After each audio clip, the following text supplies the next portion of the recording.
शांति। 30 जनवरी 2025 की मुरली से विशेष पॉइंट।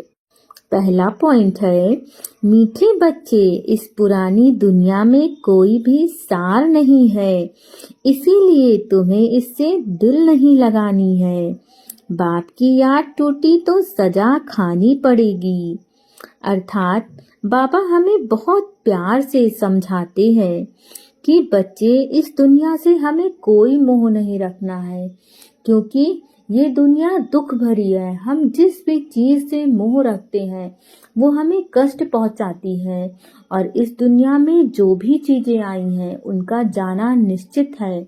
जितनी भी चीजें हैं उनका अंत निश्चित है। तो यदि हम इस दुनिया की चीजों से मोह रखते हैं तो उसका अंत निश्चित है, और यदि अंत निश्चित है तो हमें दुख तकलीफ भी अवश्य होगी। इसीलिए बाबा हम अपने बच्चों को इतना मीठा मीठा समझाते हैं कि बच्चे, इस दुनिया से कोई मोह नहीं रखना है।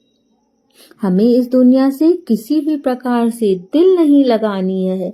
हम तो यहाँ पर यात्रा पे आए हैं, हम इस दुनिया के मुसाफिर हैं। हम असल में तो परम धाम के निवासी हैं।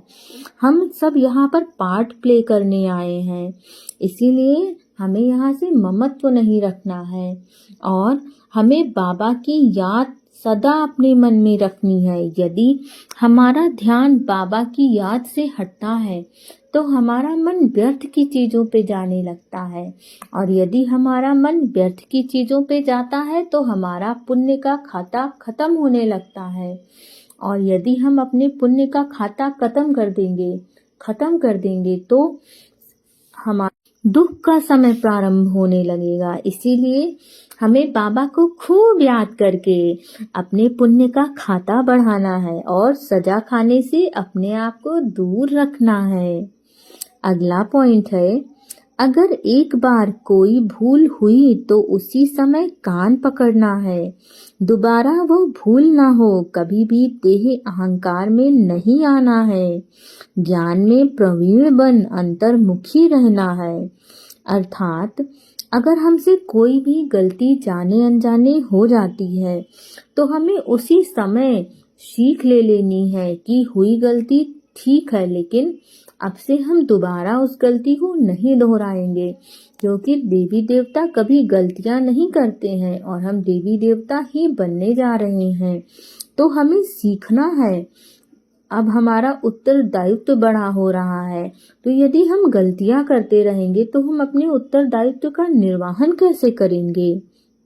और हमें कभी भी अपने देह के भान में नहीं आना है, क्योंकि जैसा अभी बाबा ने बताया कि इस संसार में सारी चीजें असार है, तो हमें इस देह के भान में भी नहीं पड़ना है। क्योंकि जब हम देह के भान में आते हैं तो हमारे अंदर अहंकार आ जाता है, और यदि हम देह भान में नहीं आएंगे तो अहंकार भी आ नहीं पाएगा। हमें ज्ञान में प्रवीण बनना है, हमें अंतर्मुखी होकर रहना है। अर्थात अपने ऊपर संपूर्ण चेकिंग करनी है। क्या हम सोच रहे हैं, कौन से कर्म कर रहे हैं, क्या ये श्रीमत अनुसार है या नहीं है। इसी को कहते हैं अंतर्मुखता की स्थिति, की संपूर्ण अटेंशन अपने ऊपर हो, इस संसार पे नहीं कि किसने क्या किया क्या नहीं किया। हमें इन सब से कोई मतलब नहीं है, और इसीलिए यदि हमें इन सब चीजों से मतलब नहीं है तो हमें अपना ममत्व बाबा में लगाना है, बाबा से प्रेम करना है। अगला पॉइंट है, सच्चा पिता व्रता बनना है। जीते जी बलि चढ़ना है, किसी से भी दिल नहीं लगानी है। बेसमझी का कोई भी काम नहीं करना है।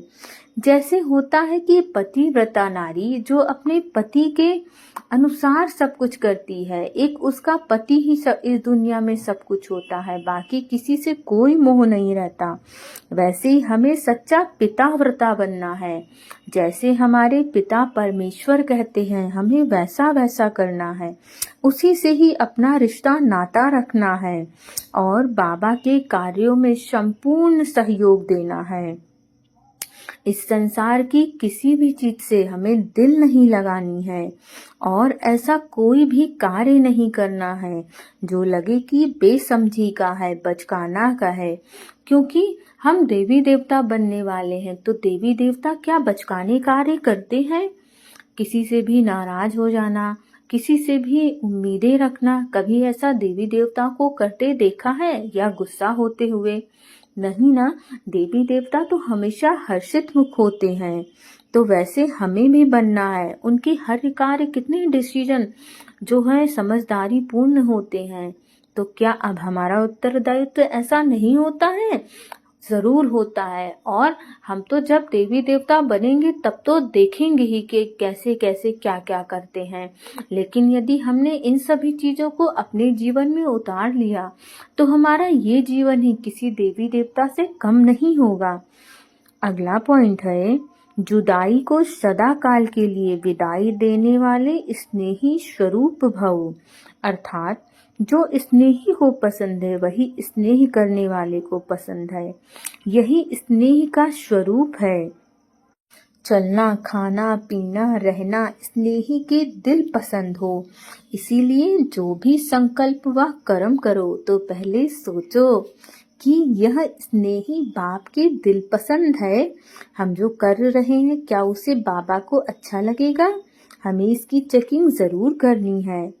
ऐसे स्नेही बनो जो निरंतर योगी हैं, सहज योगी बन जाएंगे।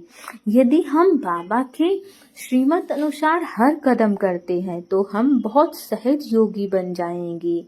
यदि स्नेही स्वरूप को समान स्वरूप में परिवर्तन कर दो तो अमर भव का वरदान मिल जाएगा और जुदाई को सदा काल के लिए विदाई मिल जाएगी।